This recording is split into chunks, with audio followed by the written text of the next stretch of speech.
शुभ प्रातः मेरे प्यारे मित्रों, मैं मनीष कुमार सोनी आप सभी का द इंस्टीट्यूट ऑफ एजुकेशन पे स्वागत करता हूँ। अभी कोरोना काल है, चारों तरफ कोरोना है। उम्मीद करते हैं आप सब लोग सुरक्षित होंगे और अपने परिवार को भी सुरक्षित रखते होंगे। तो आज का हमारा टॉपिक है सिम्टम्स ऑफ कोविड-19, कोरोना के लक्षण। इससे पहले भी मैंने 2 वीडियो बना चुका हूँ। एक कहानी कोरोना की और दूसरा कोरोना के दस्तक। तो अगर आप वो नहीं देखे हैं तो उसे ज़रूर देखिए। दोस्तों, ये बहुत ही बड़ी महामारी है। इसमें हम सबको इससे बच के रहना, कुछ दिन एटलीस्ट महीना भर 2 महीना बच के रहना बहुत ज़रूरी है। इसलिए आप सब लोग जागरूक होइए और आसपास को भी जागरूक कीजिए। तो हम लोग चलिए जानते हैं, जो कोविड पेशेंट होते हैं, जो कोविड-19 पेशेंट होते हैं, वो बेसिकली 2 तरह के पेशेंट पाए जाते हैं। पहला जो पेशेंट होते हैं वो होते हैं सिम्टोमेटिक, मतलब जिसमें कोरोना के लक्षण दिखते हैं, और जो दूसरा होते हैं एसिम्टोमेटिक, यानी जिनमें कोरोना के लक्षण नहीं दिखते हैं।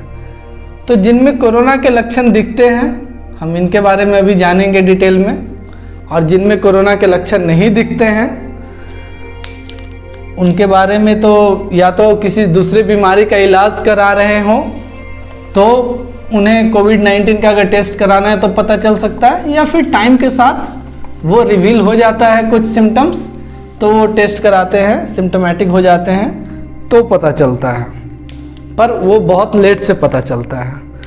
तो चलिए हम लोग यहाँ अभी जानते हैं जो पेशेंट सिम्टोमेटिक पेशेंट्स हैं। इस तरह के पेशेंट को हम लोग 3 कैटेगरी में इनके जो सिम्टम्स हैं उसको बांट सकते हैं। पहला कैटेगरी जो है वो प्राइमरी सिम्टम्स, दूसरा जो है वो माइल्ड सिम्टम्स,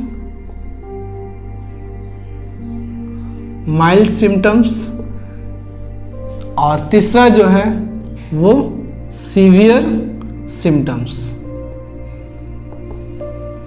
सो दोस्तों, जो प्राइमरी सिम्टम्स होंगे वो प्राइमरी स्टेट के जो पेशेंट हैं उनमें दिखेंगे, और जो माइल्ड सिम्टम होंगे वो मॉडरेट स्टेट में जो पेशेंट हैं उनमें दिखेगा, और सीवियर सिम्टम्स जो है वो सीरियस स्टेट में जो है, काफ़ी सीरियस स्टेट में जो पेशेंट हैं वो उनमें देखने को मिलेगा। सो दोस्तों, जो प्राइमरी स्टेट में उनमें क्या क्या किस तरह के सिम्टम्स दिखते हैं।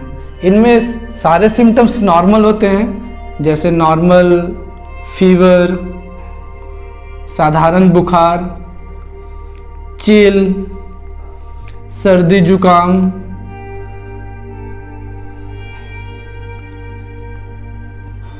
ड्राई कफ, सूखा खांसी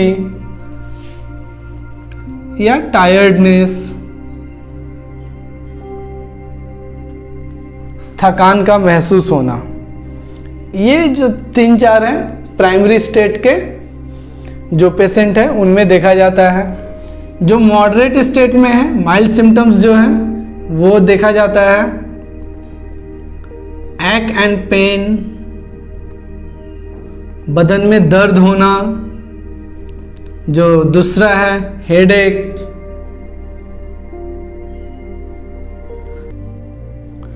तनाव होना, तीसरा जो है वो सोर इन throat,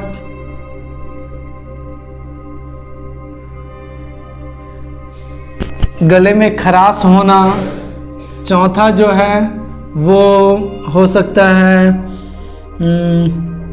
rash on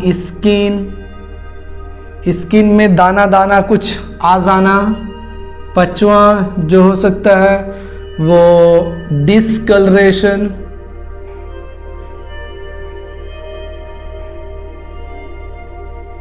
discolouration in finger, ये बहुत इंपॉर्टेंट है,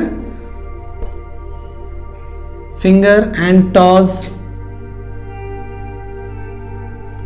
यानी जो पैर का अंगूठा और फिंगर्स का जो कलर है वह फीका पड़ जाता है, थोड़ा फीका पड़ जाता है। और एक इम्पॉर्टेंट और है,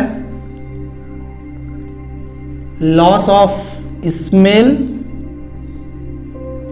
एंड टेस्ट, टेस्ट का चला जाना, स्मेल का चला जाना। और एक और है डायरिया,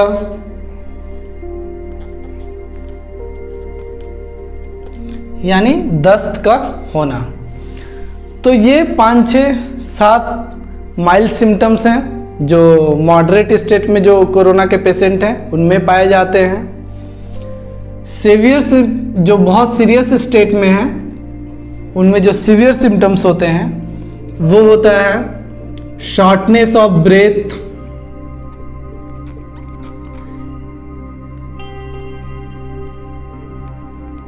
सांस में कमी होना, यानी उनको ऑक्सीजन लेवल कम हो जाता है, सांस लेने में दिक्कतें आती हैं। लॉस ऑफ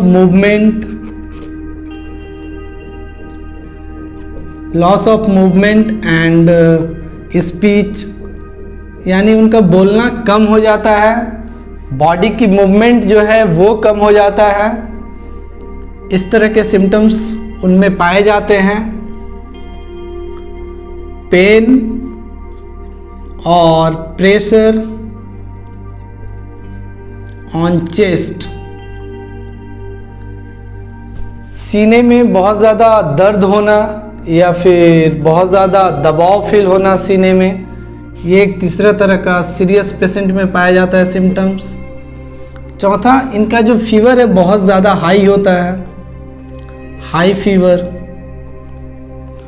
तो दोस्तों ये 3 तरह के कैटेगरी में सिम्टम्स को बांटा गया है। जो प्राइमरी स्टेट में होते हैं उनमें साधारण बुखार, सर्दी जुकाम, सूखा खांसी, थकान, इस तरह के सिम्टम्स पाए जाते हैं। जो मॉडरेट स्टेट में है यानी मध्य स्थिति में है जो कोरोना के शिकार होने के बाद, तो उनमें माइल्ड सिम्टम्स पाए जाते हैं, जैसे बदन में दर्द होना, तनाव होना, गले में खराश होना, स्किन में दाना दाना निकलना, या फिर हाथों की उंगली और पैर के जो अंगूठा है उसका कलर थोड़ा सा डाउन होना, फिर उनका स्मेल और टेस्ट चला जाना, या फिर दस्त का होना। और जो सीवियर हैं उनमें शॉर्टनेस ऑफ ब्रेथ, सांस की कमी होता है, उनका बॉडी का मूवमेंट और बोलना बहुत कम हो जाता है, उनका जो सीना है उसमें बहुत ज़्यादा पेन होता है, दबाव फील होता है, और उनका फीवर बहुत ज़्यादा हाई होता है। तो दोस्तों इसके अलावा और भी 1-2 तरह के सिम्टम्स हैं जो कोरोना पेशेंट में पाए गए हैं, उसके बारे में भी जान लेते हैं।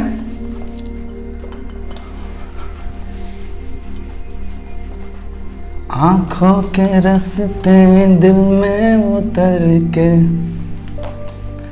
दोस्तों जो आँखों के रास्ते दिल में उतरता है उसे प्यार कहते हैं, और नाकों के रास्ते जो फेफड़े में उतरता है उसे कोरोना का शिकार कहते हैं। तो ये दोनों से बच के रहने की ज़रूरत है।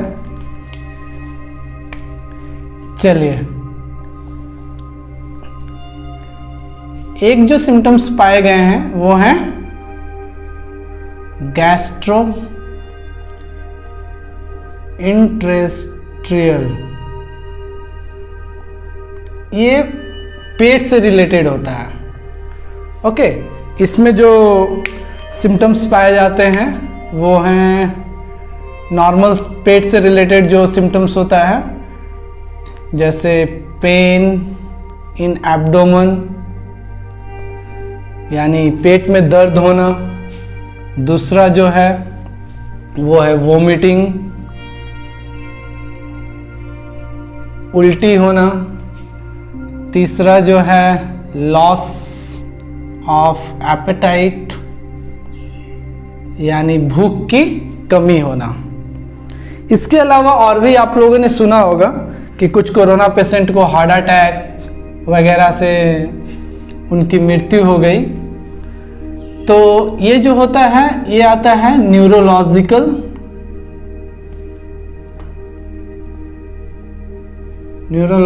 सिम्टम्स होते हैं। इसमें क्या होता है, एक टिंगलिंग की समस्या होती है यानी हाथ पैर में झिनझिनाहट होती है। दूसरा अटैक जो बहुत ज़्यादा खतरनाक है। दोस्तों ये जो अटैक होता है ये अटैक होता है ब्रेन में, बहुत ज़्यादा इम्पॉर्टेंट है। अगर इस तरह का समस्या है तो इमीडिएटली डॉक्टर से कंसल्ट करें, हॉस्पिटल में एडमिट हो जाएं। ये जो अटैक है ये होता है ब्रेन में जब ब्लड सप्लाई स्मूथली नहीं होता है, ब्लड सप्लाई में इंटरप्शन होता है, बाधा उत्पन्न होता है। खून जो ब्लड की जो सप्लाई होती है हमारे ब्रेन में, उसमें अगर बाधा उत्पन्न होता है तो अटैक की समस्या होती है। तो ये ब्लड सप्लाई में बाधा उत्पन्न क्यों होगा? ये होता है ब्लड क्लॉटिंग के वजह से। ये जो ब्लड क्लॉटिंग होती है वो शरीर के किसी भी हिस्से में हो सकता है, ब्रेन में भी हो सकता है, फेफड़े में हो सकता है, या फिर हार्ट के आसपास हो सकता है, किडनी में हो सकता है। पर जो कोरोना पेशेंट होते हैं उनमें पाया गया है कि ये लंग्स में होता है यानी फेफड़ा में। लंग्स में अगर ब्लड क्लॉटिंग यानी खून जम रहा है तो उनमें शॉर्टनेस इन ब्रेथ यानी सांस लेने में उन्हें दिक्कतें आती हैं। दूसरा, अगर उनका किडनी के आसपास या किडनी में ब्लड क्लॉटिंग हो रही है तो किडनी डायलिसिस उन्हें कराना पड़ सकता है, किडनी इन्फेक्शन की समस्या उन्हें आती है। और तीसरा जो है वो है हार्ट अटैक। अगर हार्ट के आसपास या हार्ट में ब्लड क्लॉटिंग हो रही है तो इस तरह के पेशेंट का हार्ट अटैक आने की भी संभावना होती है, जो बहुत ही ज़्यादा घातक है। तो दोस्तों ये रहा कुछ सिम्टम्स जो कोरोना पेशेंट को होते हैं। अगर आपको या आपके आसपास के किसी परिवार को, आसपास के किसी भी जानकार व्यक्ति को कोई भी सिम्टम्स ऐसा होता है तो आप उन्हें बताइए कि वो जल्द से जल्द डॉक्टर के एडवाइस लें और अपना ट्रीटमेंट करें। तो दोस्तों आज के लिए इतना ही। मैं आप सभी के स्वास्थ्य के लिए शुभकामनाएं देता हूं। Stay healthy and happy. Thank you, धन्यवाद।